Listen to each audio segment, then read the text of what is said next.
काय तुम्ही वचनासाठी तयार आहात? स्तोत्रसंहिता 27 त्याचा 8 आपण काढूया. माझे दर्शन घ्या असे तू म्हटले, तेव्हा माझे हृदय तुला म्हणाले, हे परमेश्वरा, मी तुझ्या दर्शनाला उत्सुक झालो आहे. तू आपले मुख माझ्या दृष्टीआड करू नकोस, आपल्या सेवकाला रागाने दूर घालू नकोस. आमेन, आमेन. थोडंसं चेंजेस आहे माझ्या शास्त्रामध्ये. माझ्या हृदयाने तुला हे असे म्हणताना ऐकले, माझ्या लोकांनो माझ्या जवळ या. हालेलुया. माझ्या हृदयाने, दावीद राजा म्हणतो, माझ्या हृदयाने असं ऐकलं की माझ्या लोकांनो माझ्या जवळ या. आमेन. आहो थकलेल्या भागलेल्यांनो तुम्ही माझ्या जवळ या. गणना 11:4-6. त्यांच्यामध्ये जो मिश्र समुदाय होता त्याने सोस घेतला आणि इस्रायल लोकही पुन्हा रड गाणे गाऊन म्हणाले, आम्हाला खायला मांस कोण देईल? मिसर देशात आम्हाला मासे फुकट खायला मिळत असत, त्याची आठवण आम्हाला येते. कोणाची आठवण येते? आम्हाला मिसर देशाची आठवण येते.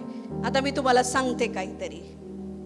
तुमच्या जीवनामध्ये 3 गोष्टी तुम्हाला फेस कराव्या लागतात. पहिलं म्हणजे मिसर, दुसरं म्हणजे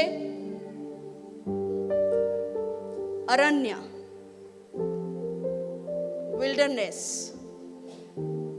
जंगल, आणि तिसरं कनान. या 3 गोष्टीतनं प्रत्येक माणसाला जावं लागतं. मिसर हे तुमच्या कठीण परिस्थितीचं प्रतीक आहे. मिसर जे देश आहे, इजिप्तामध्ये देवाचे लोक कितीतरी वर्ष गुलामगिरीमध्ये होते. कितीतरी वर्ष. हालेलुया. कितीतरी वर्ष त्यांनी गुलामगिरी सहन केली. आणि प्रत्येक एक व्यक्ती प्रभू येशू ख्रिस्ताकडे येण्याआधी काही ना काही गुलामगिरीमध्ये असतो. काही ना काही संकट त्यांच्या जीवनावर असतात, काही ना काही प्रॉब्लेम्स असतात, काही ना काहीतरी आहेच. हालेलुया. ते लोक देवाकडे धाव घेतात जे लोक कठीण परिस्थितीमध्ये असतात. हालेलुया. जग इतकं विचित्र की आपण ते इमॅजिन नाही करू शकत. कोणीतरी देवाकडे धाव घेते की त्यांना लेकरं व्हावीत, आणि कोणीतरी त्यांना झालेले लेकरं कचऱ्यामध्ये फेकत आहेत. कोणीतरी प्रेमाचा धिक्कार करते तर कोणीतरी प्रेमासाठी तरसत आहे. कोणी नात्यांचा धिक्कार करते तर कोणी नाते टिकवण्यासाठी झटत आहे. कळतंय तुम्हाला? कोणीतरी सुधारण्याचा प्रयत्न करतंय तर कोणी असं आहे जो सुधारलेला आहे आणि स्वतःला बिघडवण्याचा प्रयत्न करतोय. प्रत्येकाच्या लाईफ मध्ये, प्रत्येकाच्या जीवनामध्ये काही ना काही अटकलेलं आहे. काही ना काही समस्या आहे. तो तुमचा इजिप्त आहे. काय आहे? मिसर देश. मिसर देश विशेष करून ओळखला जातो गुलामगिरीसाठी.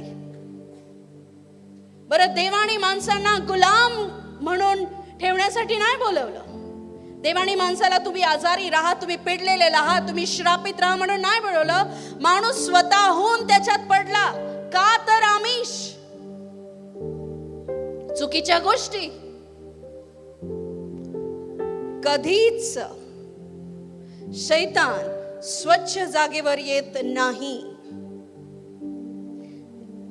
का? त्यांना अशुद्ध आत्मे असं म्हटलं जातं. अनक्लीन स्पिरिट, अशुद्ध आत्मे, दुष्ट आत्मे. का? कारण ते दूषित जागेवर असतात. आणि तसंच जेव्हा मनुष्याच्या जीवनामध्ये दूषितता येते, अनक्लीन स्पिरिट, अशुद्ध आत्मे तिथे अट्रॅक्ट होतात. जसं एखाद्या ठिकाणी गोड पडलेला आहे आणि त्या गोडाला जशा मुंग्या अट्रॅक्ट करतात, जशा माशा येतात, तशाच आपल्या जीवनामध्ये पण असे अट्रॅक्शन आहेत. एक तर आपण दैवी अट्रॅक्शन ठेवू शकतो आपल्या लाईफमध्ये, नाहीतर डेमॉनिक अट्रॅक्शन ठेवू शकतो. हालेलुया. तुम्हाला समजतंय? आपल्या जीवनावर आधारित आहे, आपल्या वागणुकीवर, आपल्या डेडिकेशनवर, समर्पित जीवनावर आधारित आहे की आपण कोणाला बोलवतोय. आपण देवाच्या आत्म्याला बोलवतोय की आपण शैतानी आत्म्यांना बोलवतोय. आणि तो प्रभाव आपल्या जीवनावर आहे का नाही हे आपल्याला कसं कळून येईल? जेव्हा आपण देवाच्या जवळ असू. दावीद राजा इथे म्हणत आहेत स्तोत्रसंहिता 27 मध्ये की माझ्या हृदयाने असा आवाज ऐकला की देव हे म्हणत आहे, माझ्या लोकांनो माझ्या जवळ या, माझं मुख पहा, माझा हात पाहू नका. आणि इथे इस्रायली लोक ज्यांना परमेश्वराने इजिप्तामधून बाहेर काढलं, गुलामगिरीतून बाहेर काढलं, बऱ्याच लोकांना देव त्रासातून बाहेर काढतो, बऱ्याच लोकांना परमेश्वर बंधनातून बाहेर काढतो, पण त्यांचं लक्ष शारीरिक गोष्टींकडे असतं, जसं ह्यांचे. कोणाचं? इस्रायली लोकांचं. ते काय म्हणतात, आम्ही गुलामगिरीत होतो ना तेव्हा आम्ही खूप मजेत होतो. का मजेत होतो? तर आम्हाला रोज तिथं चांगलं जेवायला मिळायचं. आणि जसंही आम्ही गुलामगिरीतून बाहेर आलोय, आम्ही अरण्यामध्ये भटकत आहोत. हालेलुया. पण एक लक्षात ठेवा, अरण्यात गेल्याशिवाय कनान कोणालाच मिळू शकत नाही. त्या परिस्थितीतून तुम्ही पार झाल्याशिवाय तुम्ही कनान म्हणजे देवाचे अभिवचन तुमच्या जीवनावर कधीच पूर्ण होऊ शकत नाही. आणि इथे मात्र तुम्हाला खूप जपण्याची गरज आहे. जेव्हा तुमच्या लाईफवर कठीण परिस्थिती येत आहेत, तुमच्या जीवनावर नको ते हल्ले होत आहेत, त्या क्षेत्रामध्ये तुम्हाला परमेश्वराचं मुख पाहणं खूप गरजेचं आहे. परमेश्वराच्या उपस्थितीमध्ये राहणं खूप गरजेचं आहे. आणि इथे शैतान फसवतो. इथे लोकांचं मन तो विचलित करून टाकतो की तुझी गरज ही आहे, तुला आता सध्या प्रार्थनेची नाही तर तुला अमुक अमुक पैशांची गरज आहे, तुला सध्या उपवासाची गरज नाहीये, देवाचा आवाज ऐकण्याची गरज नाही, तर तुला सध्या ह्याची गरज आहे, हे तू कर, हे तू कर. इस्रायली लोकांना शैतान काय सांगत होता? बघ बघ, तू जेव्हा गुलामगिरीत होता पण तुझ्या सगळ्या गरजा पूर्ण होत होत्या, तू खाऊन पिऊन मस्त होतास. आणि लोक देवाविरुद्ध कुरकुर करू लागले. कुरकुर करणारा जो दुरात्मा आहे, त्यामुळे देवाचा क्रोध लोकांवर येतो. तुम्ही प्रत्येक परिस्थितीमध्ये जी प्रत्येक गोष्टीला घेऊन पुन्हा पुन्हा ते निंदाचा आत्मा तुमच्यामध्ये ठेवतात. काही लोकांना असं वाटतच नाही की ते निंदा करत नाही, पण निंदा केल्याने देवाचा क्रोध याला तुम्ही आमंत्रण देत आहात. परमेश्वराला खूप मनापासून इच्छा होती की इस्रायली लोकांनी त्याच्या जवळ यावं, म्हणजे तुम्ही लोक. येशू बोलला, हो थकलेल्या बोझाने दबलेल्या लोकांना तुम्ही माझ्याकडे या, म्हणजे मी तुम्हाला विसावा देईल. आणि जर येशू बोलतोय मी विसावा देईल, तर त्याच्यात काही एक डाऊट नाहीये, तो विसावा देईलच. एक क्षण असतो आनंदाचा जेव्हा तुम्ही प्रभूमध्ये येतात आणि आनंद उत्सव करतात, गवाह्या देतात की मी आत्ताच आलो आणि देवाने माझ्या जीवनामध्ये हे काम केलं, मी आत्ताच आले, देवाने मला बरं केलं, आरोग्य दिलं. पण एक समय हळूहळू तुमच्या जीवनावर असा येतो, तो अरण्याचा समय. म्हणजे तिथे पाणी नाही, अन्न नाही, प्रार्थनेचं उत्तर नाही, बिघाड आणि बिघाड लाईफ मध्ये दिसतायत. आणि तो जो अरण्याचा समय असतो, काही लोक त्याच्यात भटकतात, तर काही लोक देवाच्या मार्गदर्शनाखाली चालतात. हालेलुया. म्हणा, इजिप्त, अरण्य, कनान. इजिप्त, अरण्य, कनान. इजिप्त काय आहे? गुलामगिरी. अरण्य परीक्षा, कनान आशीर्वाद. कळतंय तुम्हाला? ख्रिस्तामध्ये आल्यानंतर ह्या प्रोसेस मधून तुम्हाला जावंच लागेल. तुम्हाला या गोष्टी तुमच्या जीवनात होतील याची खात्री बाळगावीच लागेल. देव कधीच नाही म्हटला की परीक्षा तुझ्या जीवनावर येणार नाहीत. त्या येतील, त्याला कोणी थांबू पण शकत नाही. पण देवाला कधीच वाईट गोष्टीचा मोह होत नाही. देव कधीच वाईट गोष्टी तुमच्या जीवनावर टाकत नाही. कधीच म्हणू नका देवा तू हे का केलं, देवा अशा परिस्थिती माझ्या जीवनावर का आल्यात. कधीतरी तुमचं पर्सनल असेल देवाशी बोलणं, पण विश्वास मात्र मजबूत पाहिजे. इयोबाच्या जीवनामध्ये तो प्रेयर लाईफ त्याची चांगली होती. तो नीतिमान होता. तो गोर गरिबांवर दया करायचा. तो प्रत्येकाच्या लाईफ मध्ये चांगले काम करायचा. पण तरी इयोबाच्या जीवनातनं सगळं काही काढून घेण्यात आलं. कोणी काढलं? कोणी अनुमती मागितली? शैतानाने. हालेलुया. पण तरी इयोबाने आपल्या मुखातून देवाबद्दल एक शब्द मात्र चुकीचा काढला नाही. एक शब्द इयोबाने कुरकुर केली नाही. त्याच्या जीवनावर झालेल्या त्या त्रासाबद्दल त्याने चर्चा कोणाशीच केली नाही. हालेलुया. निंदा करणं, कुरकुर करणं, देवाच्या दासांबद्दल बोलणं, सिस्टम बद्दल बोलणं, चर्च बद्दल बोलणं, गोष्टींबद्दल बोलणं, या गोष्टी तुमच्या जीवनात क्रोधाला आमंत्रण देतात. कोणाचा क्रोध? देवाचा. किती आपण सहज बोलून जातो, किती सहज निंदा करतो. आणि जर तुम्ही अरण्यात आहेत, जर काही गोष्टी तुमच्या जीवनामध्ये तुम्ही जर प्रॉब्लेमला सामोरे जात आहात, तर आपल्या मुखावर ताबा ठेवायला शिका. आपलं तोंड जपा. आपल्या मुखातून निघणाऱ्या शब्दांकडे लक्ष द्या. उलट अशा परिस्थितीमध्ये तुम्ही नम्र राहिलं पाहिजे. उलट अशा अरण्यातल्या परिस्थितीमध्ये तुम्ही दीन राहिलं पाहिजे. पण शैतान तुम्हाला काय फसवतो? अरे तू पहिले होतास ना, तेच बरं होतं. तुझं जीवन जे पूर्वी होतं ना, तेच चांगलं होतं. पुन्हा एकदा वाचूया. परमेश्वराने या लोकांना गुलामगिरीतून बाहेर काढलं, पण यांनी जुन्या दिवसाची आठवण केली. त्यांच्यामध्ये जो मिश्र समुदाय होता त्याने सोस घेतला आणि इस्रायल लोकही पुन्हा रड गाणे गाऊन म्हणाले. रड गाणे गाऊन म्हणाले. कसं येतं का हो तुम्हाला रड गाणं? बाई ग बाई मटणच नाही म्हणा बरं. मला चिकनच नाही ग बाई, याला रड गाणं म्हणतात. ऐकले का रड गाणे तुम्ही? चांगलं येतं तुम्हाला, मला माहिती आहे ना. माझ्या जीवनात हेच नाही, माझ्या जीवनात तेच नाही. त्यांना देवाशी काही घेणं नव्हतं. त्यांना त्यांच्या जवळ आता परमेश्वर आहे त्याच्याशी काहीच घेणं नव्हतं. परमेश्वराची उपस्थिती त्यांच्या जीवनामध्ये आहे, त्यांना त्याच्याशी काही घेणं नव्हतं. त्यांना काय पाहिजे होतं? खायला पाहिजे होतं. लोकांना चमत्कार लागतो,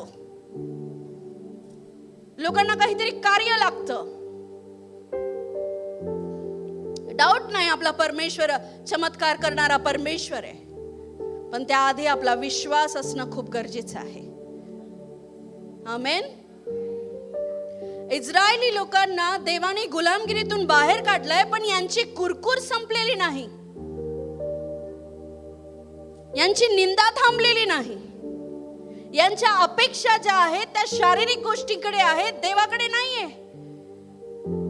पण जो व्यक्ती देवाच्या सानिध्यात बसतो तेव्हा त्याला हा आवाज ऐकू येतो की माझ्याकडे बघ, माझ्या मुखाकडे बघ, माझ्या तेजाकडे बघ, माझ्या महिमेकडे बघ, माझ्या हातांकडे पाहू नकोस. फक्त आशीर्वाद मिळतील म्हणून तू येशूकडे येऊ नकोस. फक्त आरोग्य मिळेल, सुटका मिळेल म्हणून तू येशूकडे येऊ नकोस. तर हे जाणून ये की तारण ख्रिस्तामध्ये आहे. हे जाणून ये की एकमात्र देव येशू ख्रिस्तच आहे.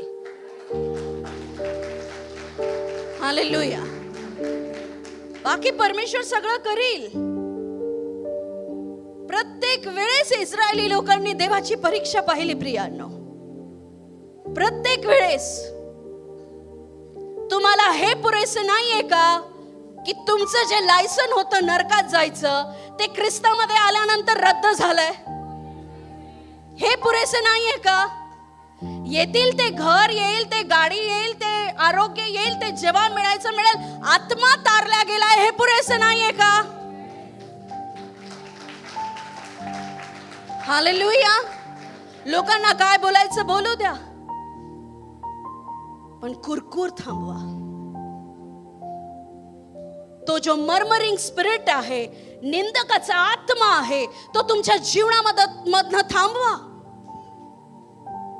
एक गोष्ट लक्षात ठेवा, माणूस परमेश्वराचा क्रोध सहन करू शकत नाही, अजिबात नाही. समुद्रातल्या उसळत्या लाटा तुम्ही पाहिल्या आहे का? वादळ पाहिली आहेत का? बिल्डिंगा पाडतात. त्यापेक्षा कितीतरी मोठा भयंकर त्याचा क्रोध आहे. आणि तो एका गोष्टीमुळे तो क्रोध मनुष्याच्या जीवनामध्ये येतो आणि तो आहे निंदकाचा आत्मा. देवाला नाही आवडत तुम्ही कोणत्याही गोष्टीबद्दल निंदा केलेली. परमेश्वर म्हणतो तुला पुरेसं नाहीये का की मी तुला गुलामगिरीतनं सोडवलंय? आज तुम्हाला कळत नाही, तुमच्या घराला, परिवाराला, शेजाऱ्याला कळत नाही, पण जे मुख येशू प्रभू आहे कबूल करत आणि ज्याने हा विश्वास धरलाय की येशू ख्रिस्त मेलेल्यातनं तिसऱ्या दिवशी उठला आणि आज जिवंत झालाय, त्याचं तारण झालं आहे असं सांगण्यात आलंय. तो तारण पावलेला व्यक्ती आहे. आणि तारण हे आत्म्याचं आहे.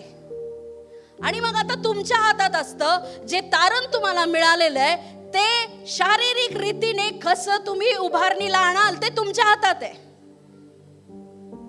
तुमचा आत्मा जेव्हा तारला जातो तेव्हा बंधनं तुटतात,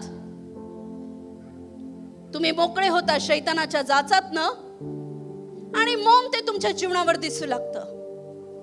हालेलुया.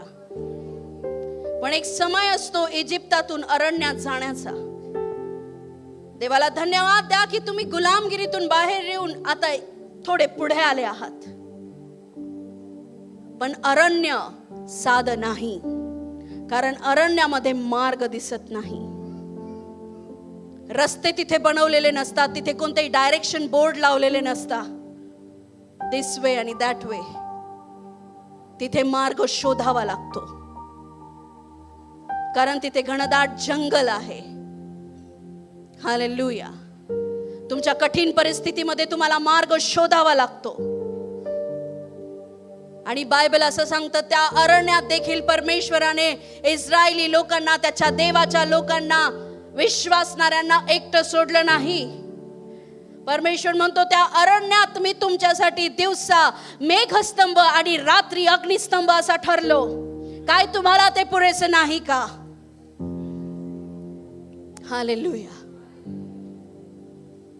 काय तुम्हाला ते पुरेसं नाही की तुझ्या एकटेपणामध्ये माझ्या एका वचनाने तुला सांत्वन आली? काय फरक पडतो जर तुम्ही विश्वासणारे आणि 2 दिवस जेवले नाही तर? काय फरक पडतो? पण कुरकुर मात्र करू नका. हालेलुया. परमेश्वर त्याच्यातच तुम्हाला काही मरू देणार नाहीये, त्या कठीण समस्येमध्येच. पण तुमचा मुख आणि तुमची कृती ह्याला तुम्ही जपा. तुमच्या मुखांना जपा, मुखातून येणाऱ्या शब्दाला जपा.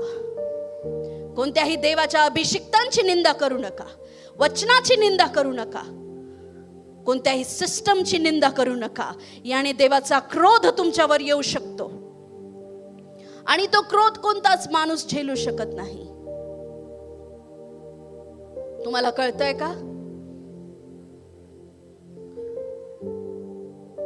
आणि इस्रायली लोक सारखं आणि सारखं कुरकुर कुरकुर, फक्त निंदा. थोडं पुढे गेले, तहान लागली का त्यांना, जंगलामध्ये होते ना, गुलामगिरीतून सोडवलं ते गेलं डोक्यातून बाहेर, देवाने कुठून कुठं आणलं ते गेलं डोक्यातून बाहेर. आता तहान लागली त्याचा विचार करता येते, कुठं गेला देव, कुठं गेला देव, कुठं गेला देव. देव तिथेच आहे, तू कुठं भटकला ते बघ. तो थोडी सोडून जातो. त्याला थोडी तुमच्यासारखे फोन आहेत का, टीव्ही आहेत का, गाड्या आहेत हिंडायला फिरायला. त्यांनी थोडे नातलग जपून ठेवले की त्याला इन्व्हिटेशन येतं, wedding invitation, birthday invitation, party invitation, की तो जातो तुम्हाला सोडून, तुम्ही जातात. हालेलुया. देव तिथेच आहे. आणि म्हणून जेव्हा तुम्ही परमेश्वराच्या सानिध्यामध्ये बसता, हृदयात हा आवाज येतो की माझा मुख शोध, आशीर्वाद नाही. जर तू आशीर्वादा मागे पडशील तर देवाला गमावून बसशील, आणि जर तू देवा मागे पडशील तर आशीर्वाद तुझ्या मागे येतीलच. कारण प्रथम तू माझ्या राज्याचा शोध कर, म्हणजे तुला काय हवं नको ते येईल. आज तुमची मॅरिड लाईफ डिस्ट्रॉय काय आहे? कारण जेव्हा लग्न केलं तेव्हा तुम्ही तुमच्या नवऱ्याचं मुख शोधलं आणि नवऱ्याने बायकोचं मुख शोधलं. देव बाजूला राहिला. आता नवऱ्याचं मुख इकडे, बायकोचं मुख इकडे, आणि म्हणतात देव का काही करत नाही. हालेलुया. परमेश्वराचा मुख प्रकाश आपल्या चेहऱ्यावर पडला पाहिजे, तर आज फोनांचा मुख प्रकाश आपल्या चेहऱ्यावर पडतो. फोनचा लाईट येतो का तुमच्या चेहऱ्यावर? त्याला म्हणतात फोनचं तेज. उठ, प्रकाशमान हो आणि व्हॉट्सअप चेक कर. उठ, प्रकाशमान हो आणि इंस्टाग्रामवर रील्स बघ. उठ, प्रकाशमान हो आणि फॉलो अनफॉलो कर. हालेलुया.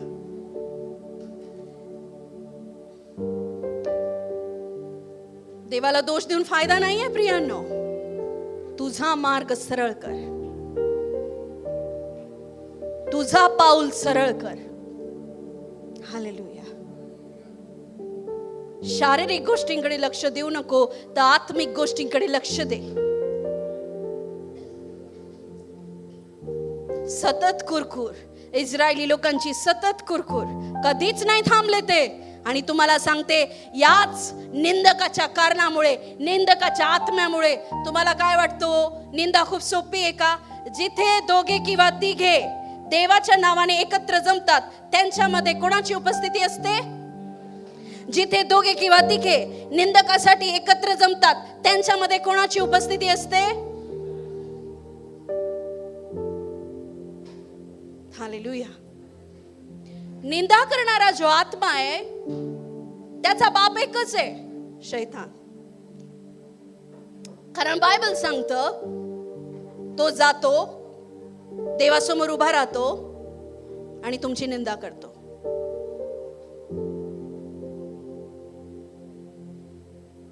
परिस्थितीची निंदा, परिवाराची निंदा, पास्टरची निंदा, वचनाची निंदा, वर्शिपची निंदा, जेवणाची निंदा चर्च मधल्या.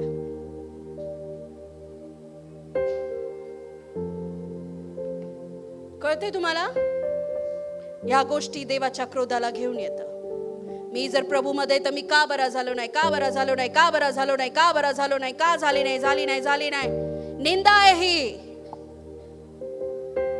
तुम्ही एवढं करता, तुम्ही प्रार्थनेला जाता, तुम्ही असं करता, तुम्ही का बरे झाले नाहीत? का तुमच्या जीवनामध्ये कार्य घडले नाहीत? सरळ सांगायचं, आम्ही वचन वाचत नाही, आम्ही प्रार्थना करत नाही, आम्ही जास्त कोणाला भाव देत नाही, आम्ही आमच्यात राहतो. बोलता येईल असं? नाही बोलता येणार. एवढं खरं तर आपल्याला बोलताच येणार नाही की आम्ही प्रार्थना करत नाही, आम्ही बायबल वाचत नाही, आम्ही मनापासून देवाला स्वीकार केलेला नाही, आम्हाला फक्त आशीर्वाद पाहिजेत.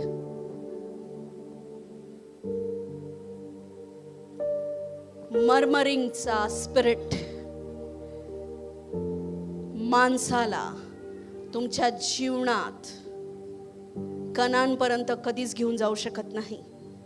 कनान म्हणजे अभिवचनाचा देश, आशीर्वादांचा देश.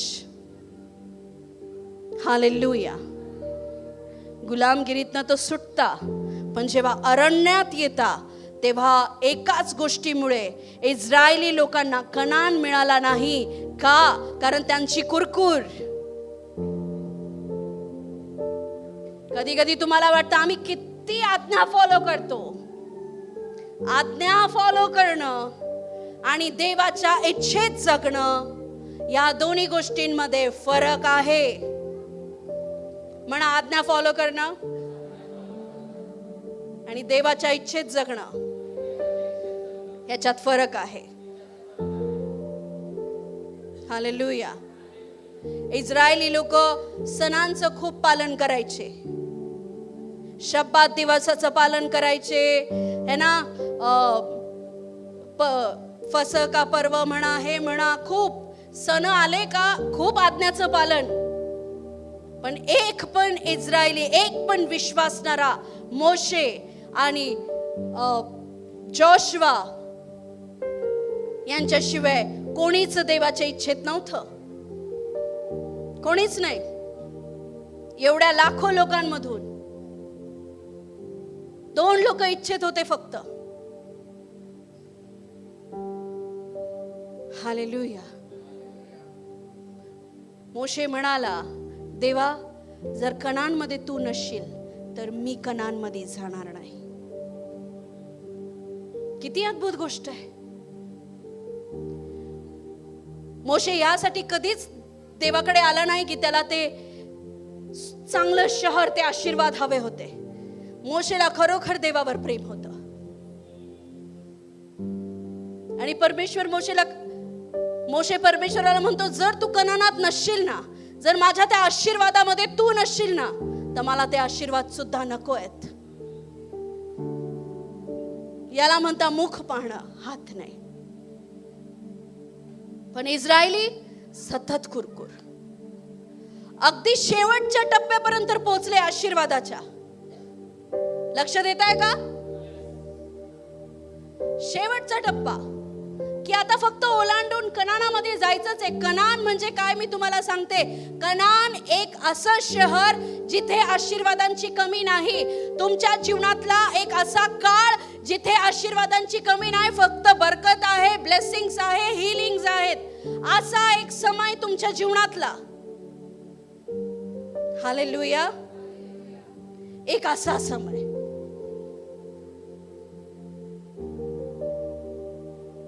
पण तो समय यायच्या आधी अरण्य येतं. तो समय यायच्या आधी जंगलात न प्रवास करणं गरजेचं आहे. आणि त्या जंगलामध्ये न भटकता परमेश्वराचा आवाज ऐकणं खूप गरजेचं आहे. कळतंय तुम्हाला? किती परिस्थिती असतील तुमच्या जीवनावर, काय काय गोष्टीतून तुम्ही जात असाल, ते जंगल आहे तुमच्यासाठी. पण तेव्हा परमेश्वराला म्हणा, माझा मार्गदर्शक तू बन. तेव्हा प्रेयर लाईफ तुमची वाढवा. 2 गोष्टी नोटीस करायच्या. जर तुम्ही देवाकडनं काही गोष्टी, देवाकडून परीक्षेत पडले असाल, म्हणजे देवाला कधीच वाईट गोष्टीचा मोह येत नाही. मी आत्ताच सांगितलं, देव परीक्षेत पाडत नाही, पण देव पारखतो. हालेलुया. काय करतो देव? पारखतो, टेस्ट करतो तुमची, की हा त्या योग्यतेचा आहे का नाही, ही त्या योग्यतेची आहे का नाही. जी ब्लेसिंग्स मी ह्यांना द्यायला जाणार आहे, जे आशीर्वाद मी ह्यांना द्यायला जाणार आहे, हे त्याला कॅरी करू शकता का नाही. हालेलुया. आणि ती परख तुमच्या लाईफ मध्ये होते. आणि जर देवाकडनं ती परख असेल ना, त्या जंगलासारख्या परिस्थितीमध्ये, त्या कठीण परिस्थितीमध्ये तुमची प्रेयर लाईफ वाढते. कळलं?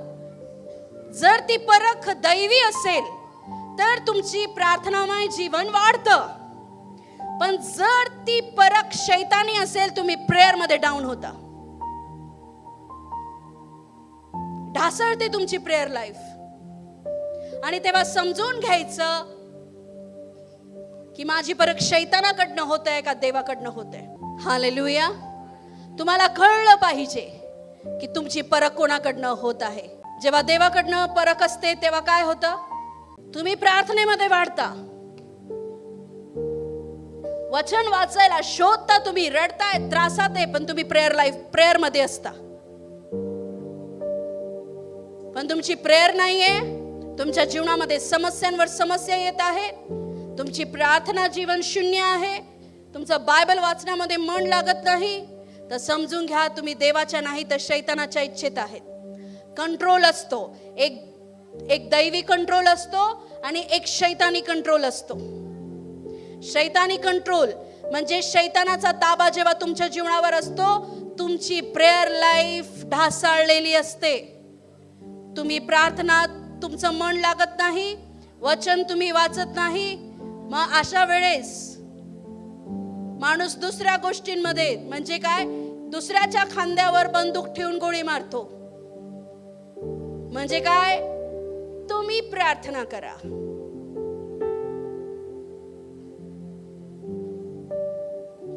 माझी ही समस्या आहे, तुम्ही प्रार्थना करा. तुम्ही पास्टर, तुम्ही. हालेलुया.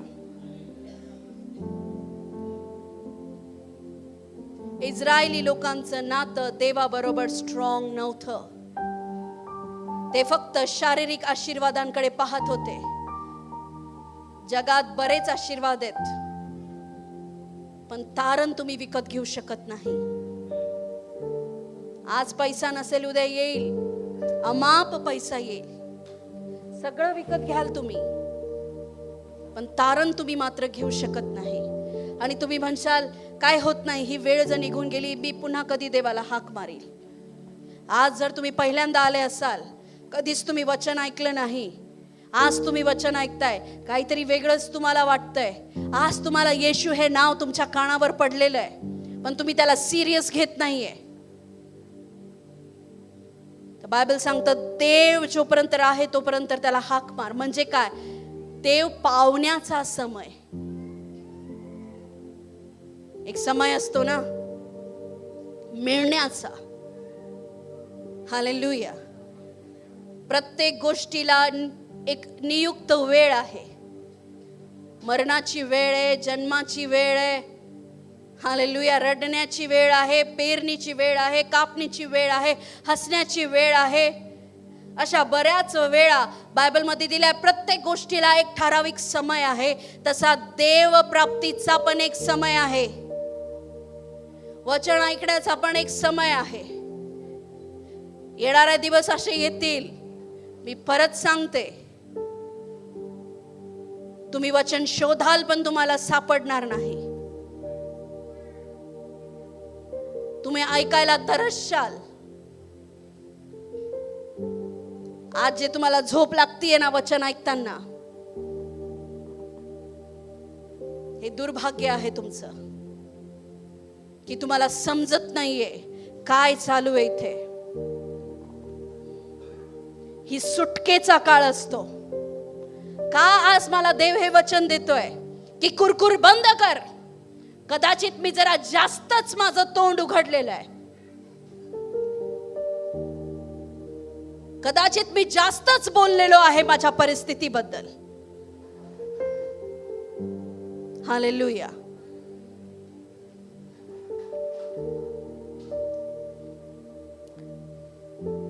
परमेश्वराला कधीच गोंधळ आवडत नाही. देवाला कधीच कल्ला आवडत नाही.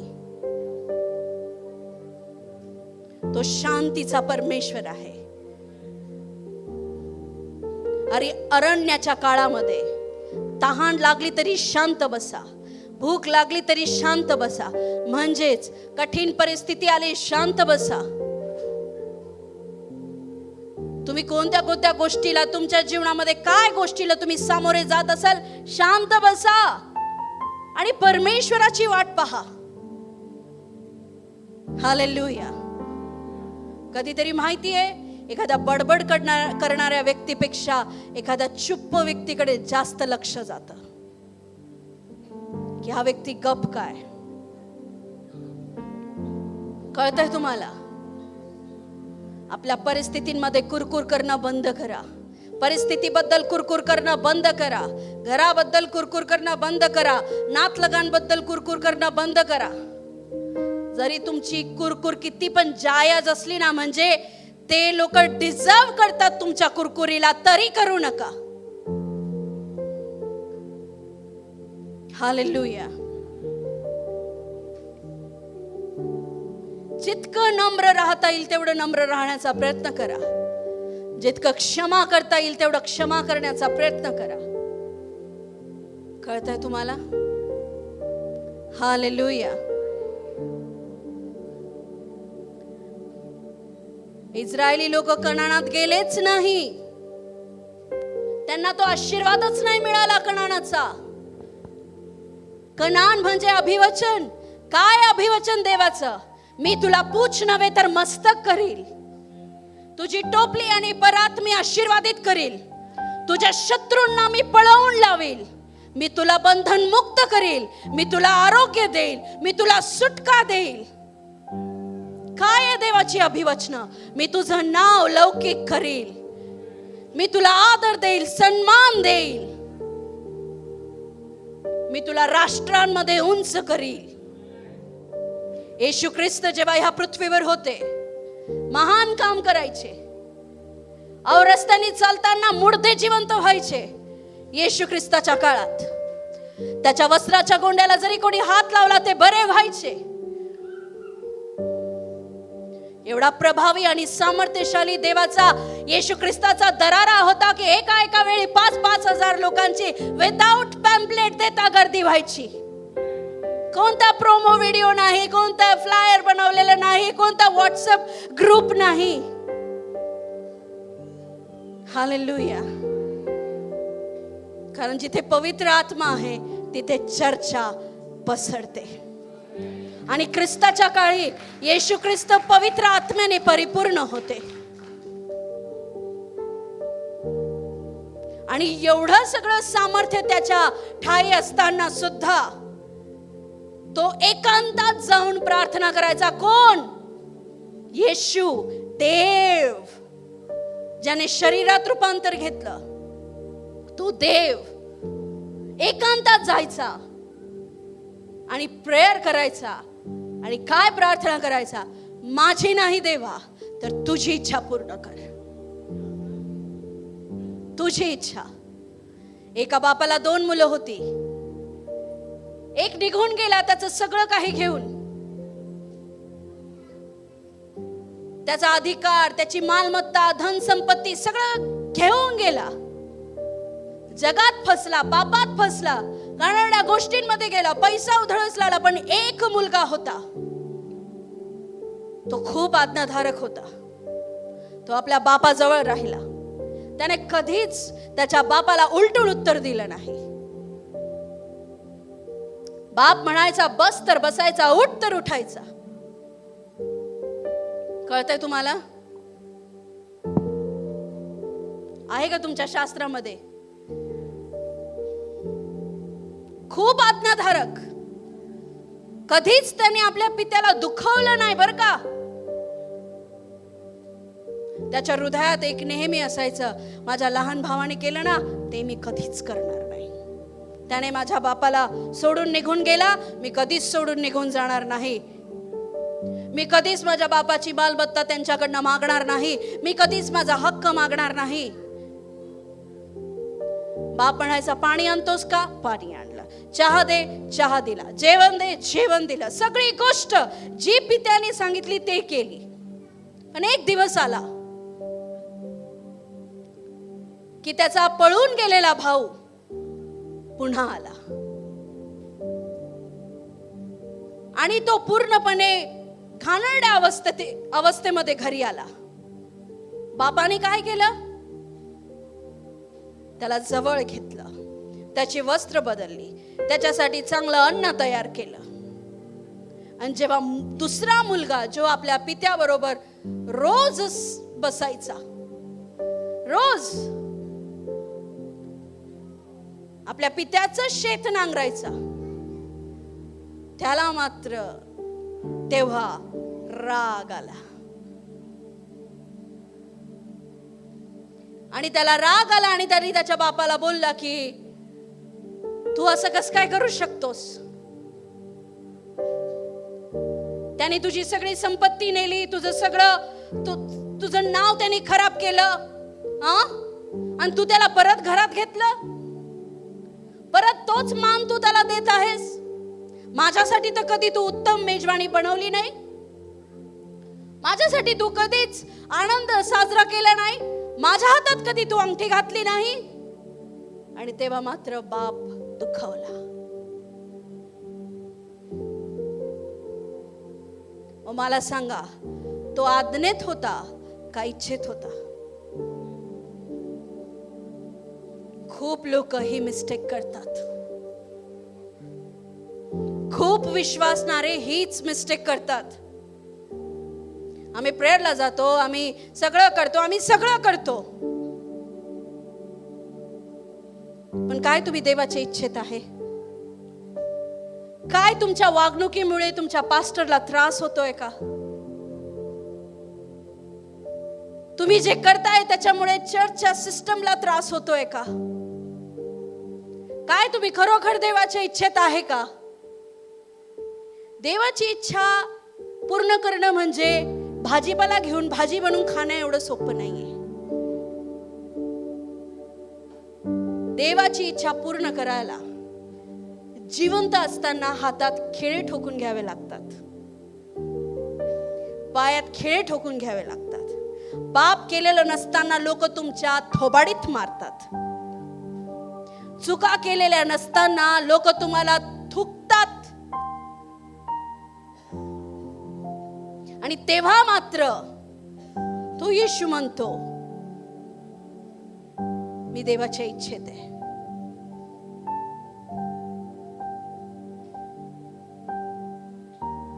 कळलंय तुम्हाला?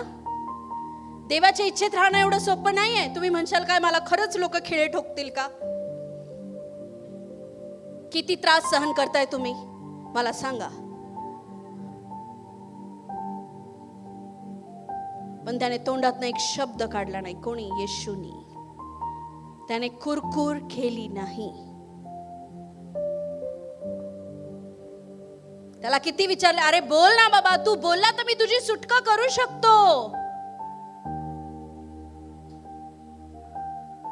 तू बोलला तर मी तुला सुटका देईल, तू बोल. पण त्याने तोंडातनं एक शब्द काढला नाही. कठीण काळामध्ये तोंडाला आवर घालायला शिका. मुख जपा. हालेलुया. काय परिस्थिती आहे? इजिप्त, अरण्य, कनान, गुलामगिरी, परीक्षा, आशीर्वाद. पण त्या परीक्षेमध्ये देवाचा हात नका पाहू, मुख पहा. त्या परीक्षेमध्ये, कठीण काळामध्ये आरोग्याचा नाही तर देवाचा शोध करा. आशीर्वादांचा नाही तर देवाचा शोध करा. कसा करू मी देवाचा शोध? हे पण तुम्हाला ते अरण्यच शिकवेल. जेव्हा त्यांना पाणी मिळालं नाही, त्या लोकांना, त्यांच्याकडे 2 चॉईस होत्या. एकतर ते देवाकडे प्रार्थना करतील, नाहीतर ते कुरकुर करतील. आणि त्यांनी कुरकुर निवडली, त्यांनी निंदा निवडली. बरेच लोक तेच करतात. आजही काय एवढे सुधारलेली प्रजा नाहीये देवाची. हालेलुया. तुम्ही चर्चचे लोक जेव्हा एकत्र भेटतात है ना, तुमच्या काय बॉन्डिंग्स असतील, तेव्हा प्रार्थना करा. भेटताना तेव्हा प्रार्थना करा, कुरकुर करू नका. देव पाहिल आणि आसार देईल ना तुमच्या, मग तुम्हाला कळेल देवाचा हात काय असतो आणि देवाचा क्रोध काय असतो. आपल्याला कसं आहे ना, सवय लागली, अभी कुछ नहीं हो रहा, सगळं छान चाललंय. पास्टर पासून लपवा, देवापासून कोण लपवेल? तुमचा देव काय आंधळा आहे? का त्याला चष्मा लागलाय? तो सर्वव्यापी देव आहे. त्याचे नेत्र सर्वत्र लागलेले असतात. हालेलुया. काय कळलं तुम्हाला मला सांगा?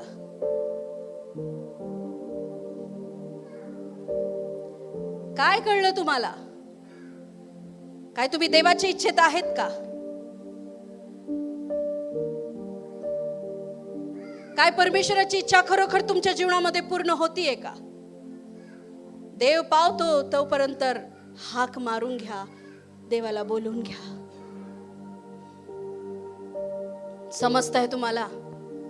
जर तुम्हाला पास्टरच्या बोलण्याचा राग येतो, तुम्हाला संताप येतो, तुम्हाला चिडचिड होती, तुमचं मन दुखवतं, तुम्ही निराशेत पडता, तर तुम्ही देवाचे लेकरं नाहीत.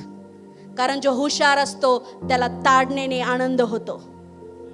बायबल सांगतो जो मुलगा आहे ना त्याला ताडणं आनंदी करते, पण जो गुलाम आहे तो निराश होतो. तो कुरकुर करतो.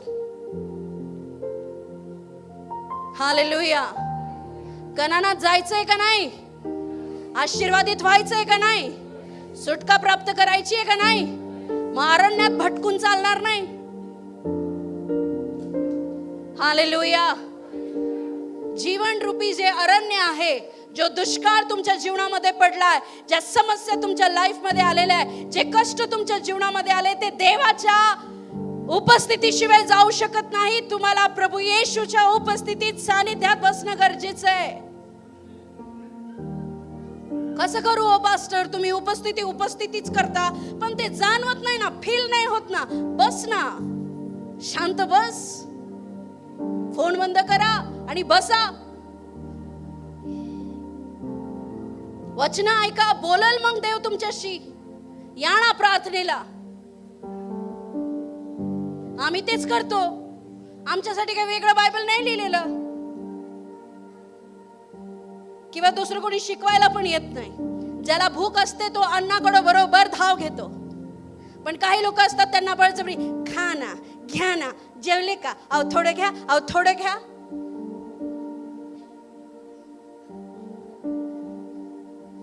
मी नाही खातन माझा जीव त्यात.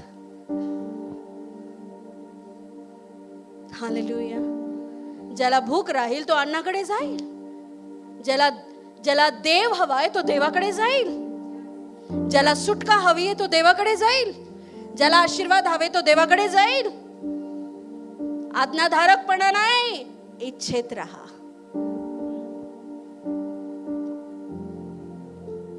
होऊ शकतं तुम्ही एकदम मस्त बसले वचन ऐकता, किती तुम्ही आज्ञाधारक स्टुडंट आहात.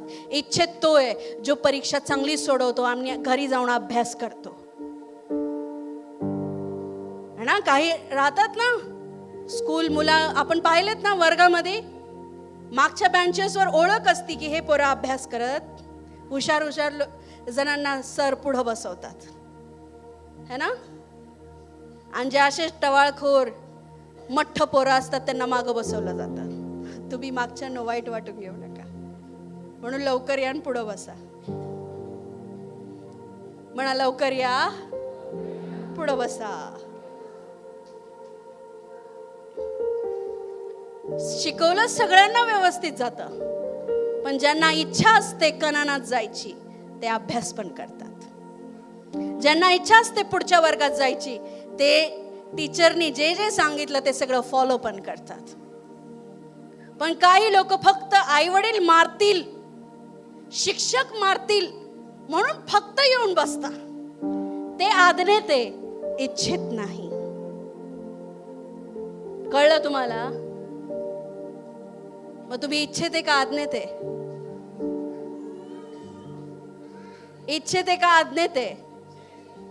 बळजबरी नका बोलू. जे आज्ञेत आहे त्यांनी आज्ञेत बोला, जे इच्छित आहे त्यांनी इच्छित बोला, है ना? हालेलुया.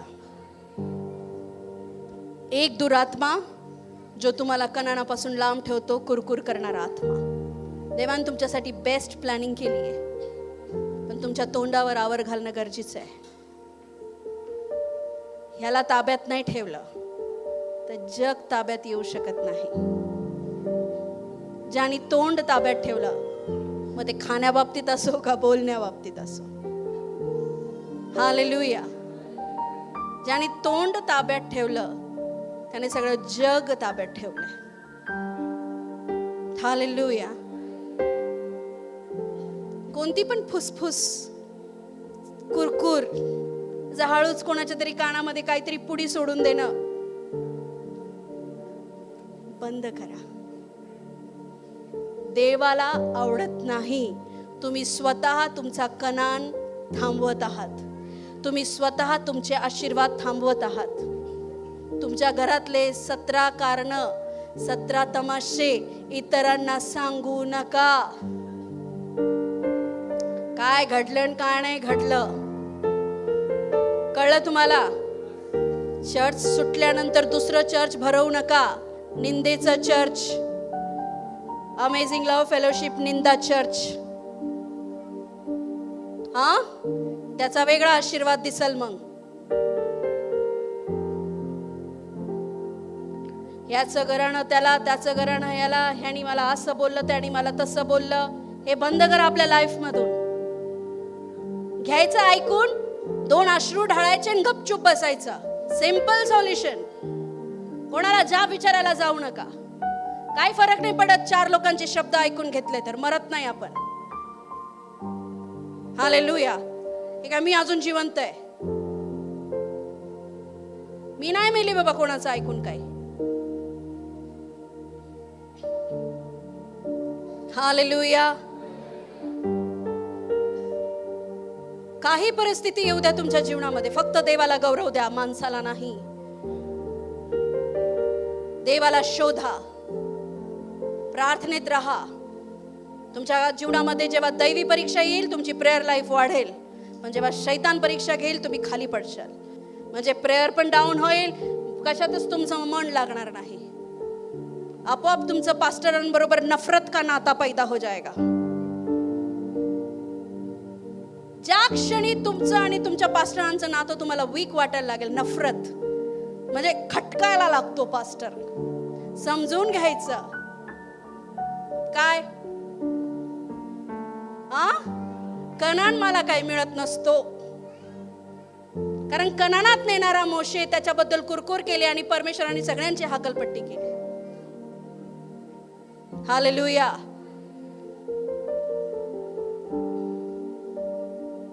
शौल कितीतरी चुकीचा वागला, पण शौलावर अनॉइंटिंग होती, अभिषेक होता, आणि दाविदाने शौलावर हात उचलला नाही.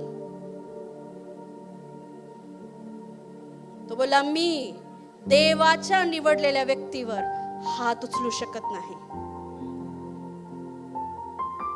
ह्या प्रिन्सिपल्स, ह्या गोष्टी फॉलो करा आणि बघा कसे आशीर्वाद येतात. हालेलुया. बघा परमेश्वर कसा मोकळं करतो तुम्हाला. म्हणा, अरण्यात असताना तोंड बंद ठेवा.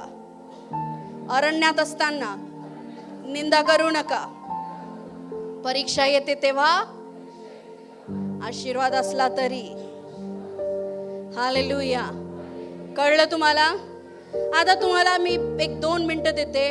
तुम्ही तुमची लाईफ चेक करा आणि तुम्ही बघू शकता की माझ्या जीवनामध्ये नेमकी कोण परीक्षा पाहते, देव का शैतान. माझी प्रेयर लाईफ वाढली आहे का कमी झाली आहे? 99.99999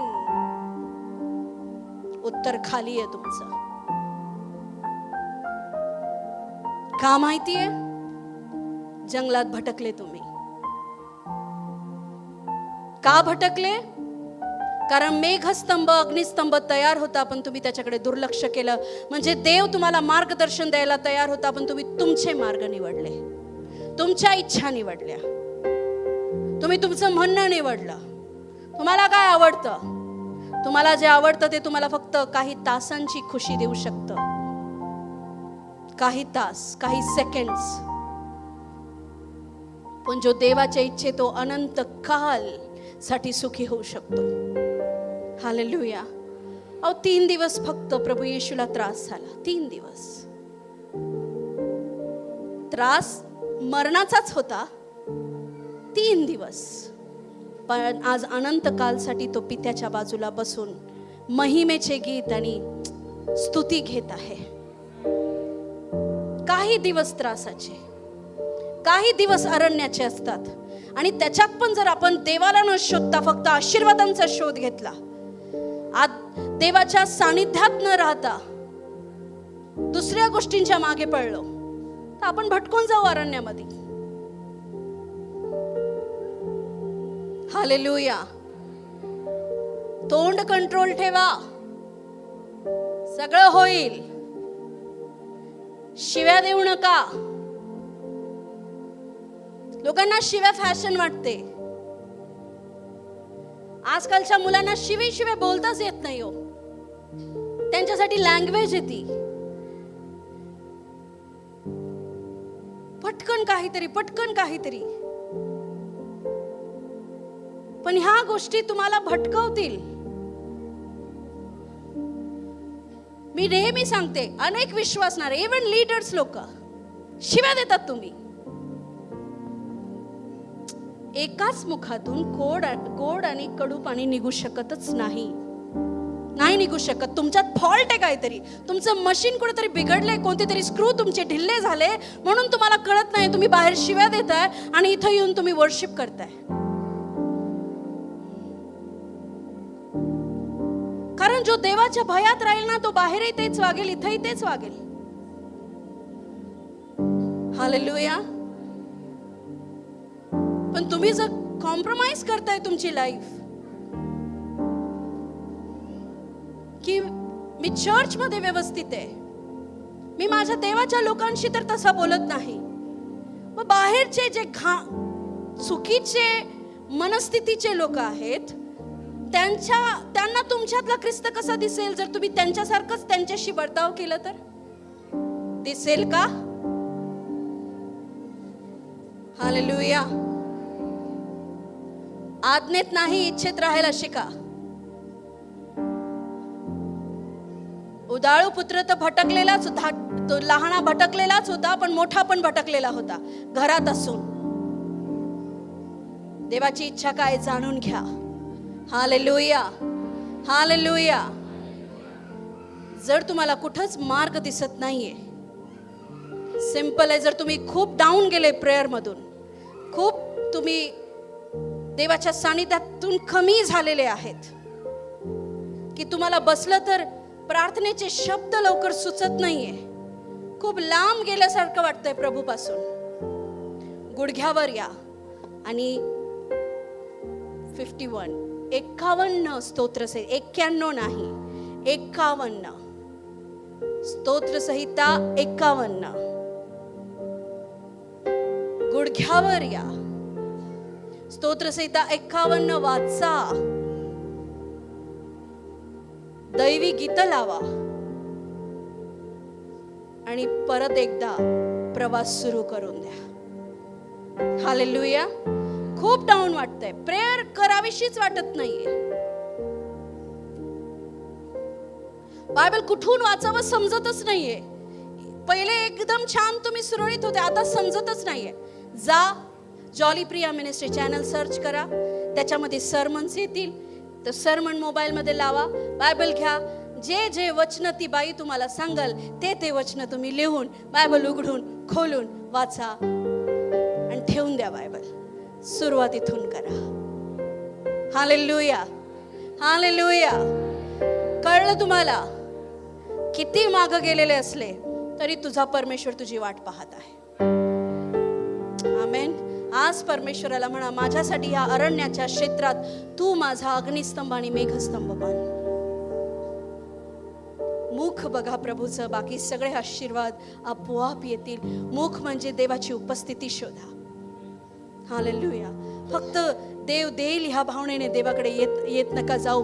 मनापासून तुम्हाला देवावर प्रेम आहे म्हणून तुम्ही देवाकडे या. आपल्या जागेवर उभे राहा. Thank you Jesus.